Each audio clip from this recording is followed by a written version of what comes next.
Inihanda na ng Kamara ang kanilang sagot sa mga tanong ng Korte Suprema tungkol sa timeline ng tatlong naunang impeachment complaints laban kay Vice President Sara Duterte.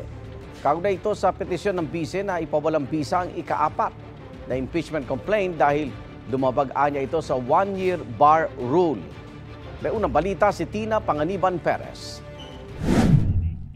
Pinabalangkas na ng Kamara ang sagot nito sa mga katanungan ng Korte Suprema kaugnay sa petisyon ni Vice President Sara Duterte na humaharang sa impeachment complaint laban sa kanya. Kabilang sa tanong ng Korte Suprema kung ano ang nangyari sa unang tatlong impeachment complaint na inihain laban kay Duterte.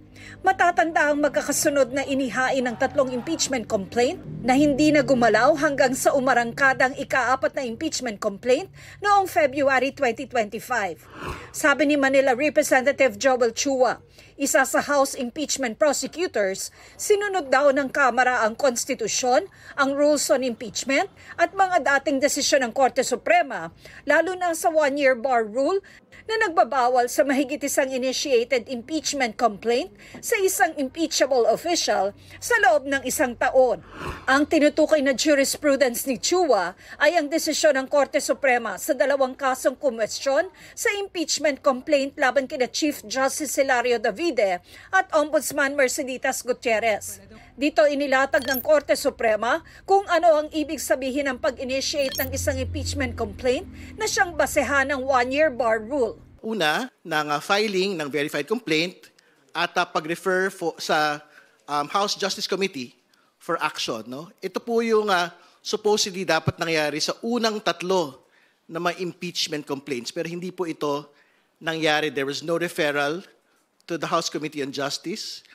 But the fourth impeachment complaint, at isa po ito doon sa mga requirements din po ng Francisco at ng Gutierrez, ay yung pagkakaroon po ng one-third filing ng House members to the House Secretary General. Ito po yung nangyari sa fourth impeachment complaint. Umaasa si Impeachment Prosecutor Joel Chua na mapagdedesisyonan nito ng Korte Suprema sa lalong madaling panahon para hindi na rin anya ito magamit para lalo pang patagalin ang impeachment proceedings. Wala pong dahilan para antayin ng Senado kung ano po ang magiging desisyon ng Korte Suprema dahil wala naman pong TRO na nilalabas. So sa ngayon, dapat po mag-proceed pa rin po ang trial hanggat hindi po ito pinapahinto ng Korte Suprema. Sa delay po na nangyayari sa Senado, parang aabot na rin tayo sa one-year bar rule. Pero paano kung pumanig ang Korte Suprema sa bise? Well, of course, kung may TRO, di siyempre susunod ang impeachment court. But of course, we will do all legal remedies para ito ay ma-lift. At alam naman po natin na lagi na itong ginagawa naman po natin ay nasa tama.